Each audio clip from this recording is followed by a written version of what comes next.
Let there be darkness.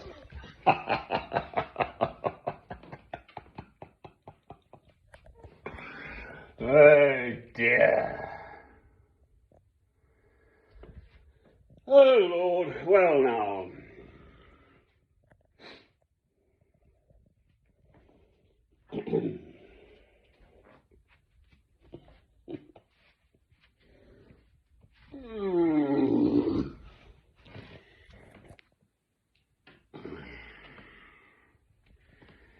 I used to do this all the time. I'd always say the date. So anyway, I will today for some reason. Friday, the 25th of March 2022. We're in Lent. The old monks are at it. Good on them. Right. Well, here we are. 5 weeks I've been back in my Christian place. And I've got everything I could possibly wish for. It's just my second £500 million super yacht. I mean, I was quite reasonably happy with the first one. Why does Abramovich need 2 super yachts? Why does Putin need a super yacht worth 500 million with 3 helipads, 60 staff? Why does the President of the United States need to spend more on arms than any other country in the world? I could go on. And what a surprise! If you supply arms to people, they will use them. And the rationale of arms, having one's indigenous arms manufacturing capacity, is that your army needs whatever 10 awful landmines. So if you manufacture 1,000, well, it's a lot cheaper, isn't it? And sell 990. Well, someone's going to have them, aren't they? Old Kim Jong-un, whichever one he is, of North Korea, firing off his intercontinental ballistic missile. Well, he's just sort of saying, here I am, you lot. I've got nuclear weapons too, and I can reach America. So just you listen to me. What is it? This, I think it's a particularly male thing. This, I'm the big cheese. You've got to have an empire. But there have been some pretty notable women. Baudelaire was one of them. Through the centuries, Queen Elizabeth I, actually, comes to mind. And I'm sure it's not, per se, the money, it's the power that comes with it to direct affairs and other people's lives. Well, I'm with St. Francis of Assisi, you see, and they gave him a whole mountain in Italy. I'm with Christ. The devil tempted him and showed him the whole world and said, submit to me and it's all yours. Ha! Get thee behind me, Satan.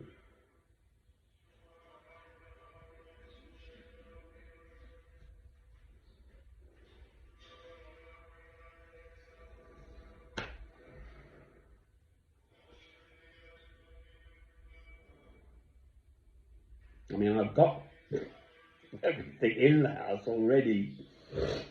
Food and spare candles and extra, my own little gas supply. I blew up it blew up, I didn't blow it. It wasn't me, it was my fingers. I hit the tit on the electric light over the cooker to highlight that beautiful copper kettle. I'm getting more pleasure out of that copper kettle, quite frankly, than I would out of a blooming. What if I had a stonking great super yacht parked somewhere? What would I do with it? I've been there anyway. I'm going through my old films. I had this gallop around Europe for sort of about 4, 5, 6 years ago. I think I made it to Italy 3 times, Spain twice, Ireland 3 times, Scotland 3 times, Wales in there somewhere, France in there. I was sort of crashing around the world. Can I fix this beastly world or not? It's not all beastly.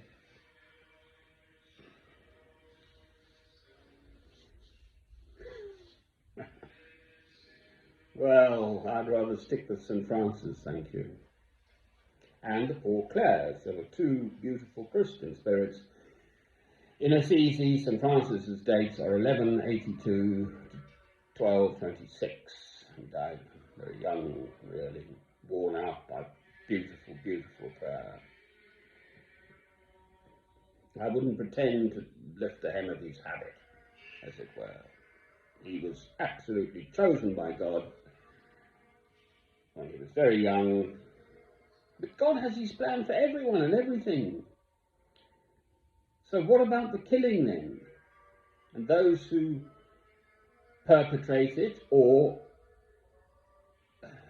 are involved in providing the ever more powerful weaponry to perpetrate it.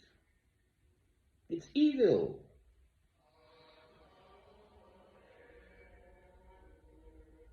It is an accepted part of the world in which we live. Curiously, I'm actually getting a great deal of pleasure, quite frankly, out of watching all the way through, yet again, something called Foyle's War.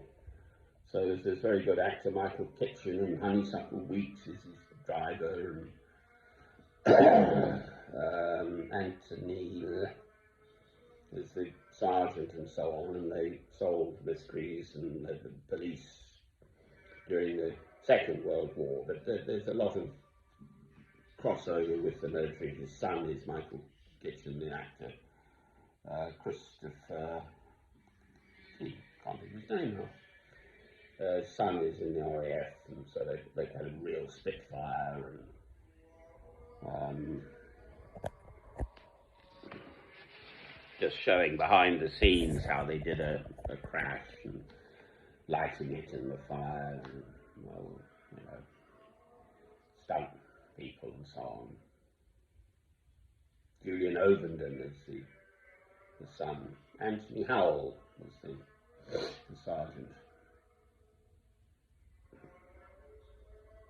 It's beautifully done, all in the way these things are done by, I'm pretty sure it was the BBC. Anthony Horowitz, I interviewed him, the author. Beautifully researched, speaking to the curator or the historian, whatever, at the Imperial War Museum, I think, in London. And the sets, they've all, you know, they research it down to just the pencils on the desk. They've got to be genuine pencils that would have been available in that period, and just everything. The BBC are very good at that. And the clothing and their behaviour, actually. One little comment was there were a lot more sirs around, so junior staff were much more respectful of their elders in those times. So they've added a lot more sirs. Anthony Howell's character is saying, yes sir, no sir, 3 bags full, so much more often. Ramble, ramble. So the curious thing is that I find that sort of military behaviour,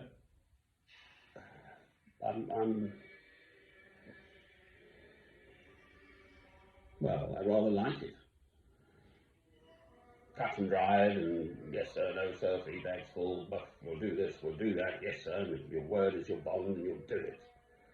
You know, and there's an objective, we've got to beat them Germans and all of that. Well, no, I'm a Christian. The whole thing is rubbish, all of it. Christ came to give us the opportunity to rise out of our baser human selves. You cannot, on the one hand, as it were, wish for peace and sweetness and light and, you know, home, family, a good job, nice material stuff, all of that, achieved on the back of killing other human beings. Those royals are out in the Caribbean, the slave trade I'm thinking of, apologising. Well, how about not doing it in the first place? How are you going to apologise for what's going on now in Ukraine? Now, it is clearly not straightforward. All the big and the great and the good leaders of the world have turned up in Europe for the NATO conference, including Biden of America, Mr. Joe Biden, who seems a decent enough chap, but heading up a country which perpetrated Vietnam, for instance, and the 2 wars in Iraq in my lifetime, all of those 3 wars, and, well, the Korean War was just before I was born. I was born in 56. Watching, yet again, Armistice Day, November the 11th, there in St Albans. I've just been there now last year. All the youngsters kitted out in there, the cadets, in their sort of military uniforms. The priest saying his bit. It's an absolute, I mean, I'm proud of my own father who fought on the Somme in the First World War, my mother's brothers in their kilts in the Second World War, and I suppose this is why I've got to think about Spitfires, but I think probably everyone does. I was trained to be a pilot through the Royal Air Force as a youngster when I was 17. I didn't go into the Royal Air Force, I just got the flying scholarship and I got my PPL, private pilot's license. And it was great fun. And I would have been a jolly good Spitfire pilot, I'm sure, because I'm just gifted physically. As an older man, I just reject all of this stuff. You cannot, it's hypocrisy. You cannot serve 2 masters. Matthew chapter 6. And the world is heading for trouble. Somehow, including my own parents, my dear mother, her generation, went through the war, the Second World War, and thought Churchill was the bee's knees. No, I've always thought of him as a warmonger. This country, England, we did this carpet bombing thing. Bomber Harris.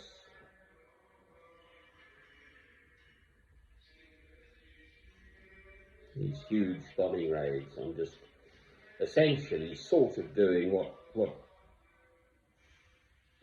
Putin is doing in this Mariupol place. Just flatten the place with bombs. Indiscriminate bombing of innocent civilians. Innocent, well, you know.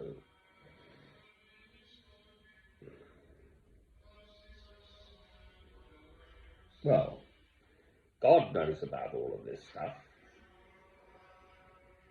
It's still in just about living memory, the Second World War. But it goes all the way back through the centuries.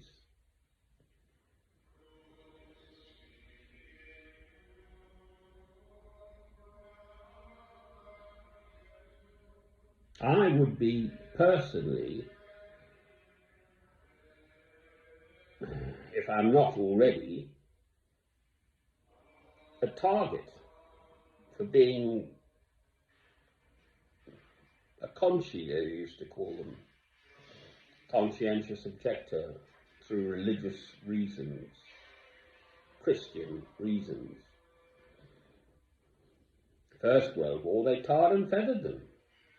The women, when they came home, these youngsters, absolutely done in with PTSD, post-traumatic stress disorder. Well, I don't give tuppence. Kill me then.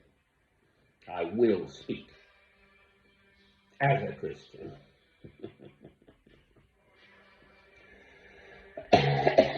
My old monks have it. I like this time of day. I have an early tip and then I'm up by midnight and potter, and it's sort of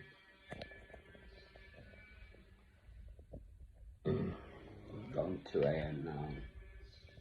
It's beautiful, still, clear starlit. And I'm almost in the dark here. There are sort of lights around.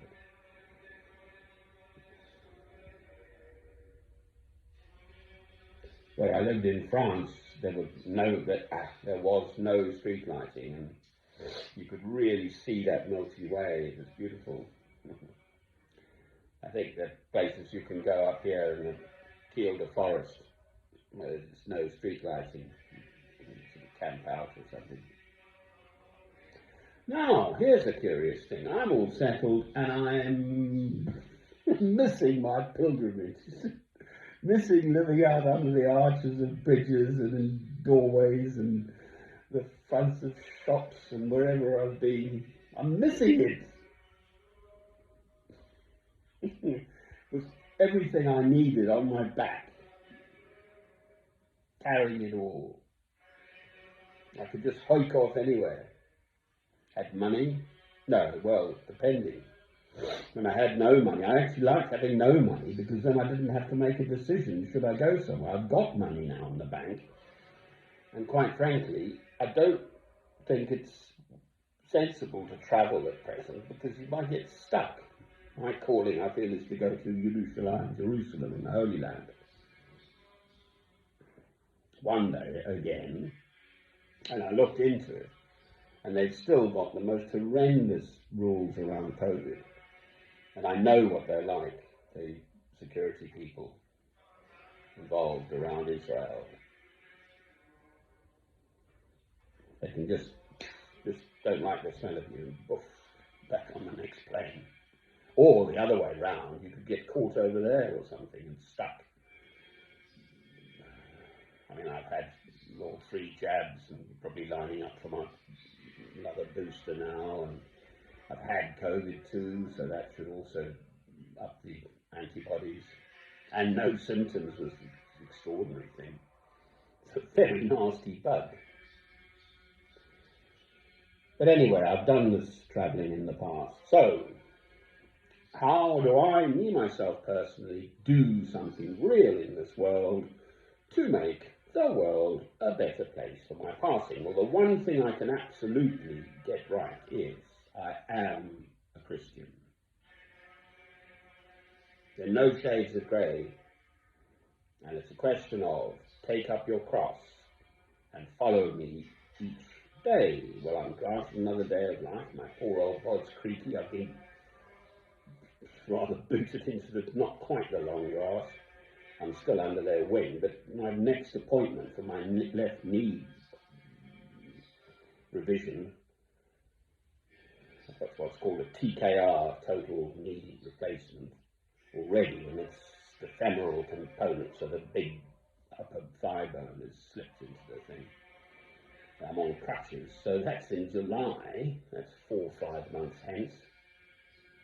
That's just another telephone conversation, so that's not even the op. But I can hobble on crutches.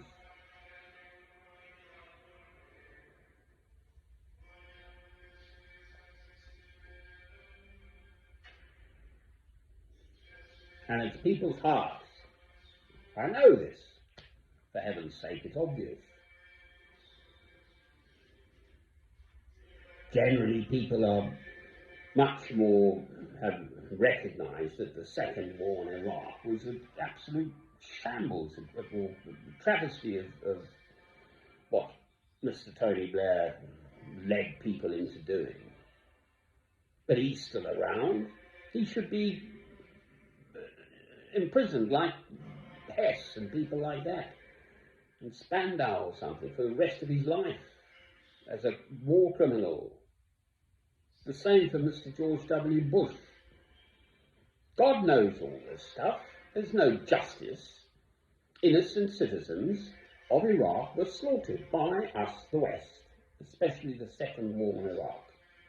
I can see Mr. George W. Bush strutting his stuff. March the 20th, 2001. I may be wrong on the year now, but I was in France. I'm pretty sure it was 2001. All on his own, and he had his podium there, and he strutted down with no doubt the big American flag in the background. Oh, the campaign was over. Within weeks, they bombed the dickens out of everything. And look at the mess it's still in now. Libya too, with Gaddafi.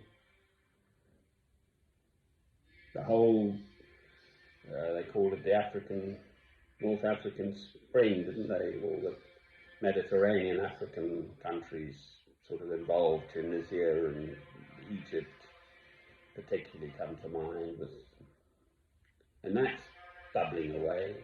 The Horn of Africa, Ethiopia, Afghanistan. It's partly about Syria, of course, Yemen. It's just Alice in Wonderland stuff. The world on its head. The only answer is love. Love God, the two commandments. Love God, love your neighbour as yourself. Amen.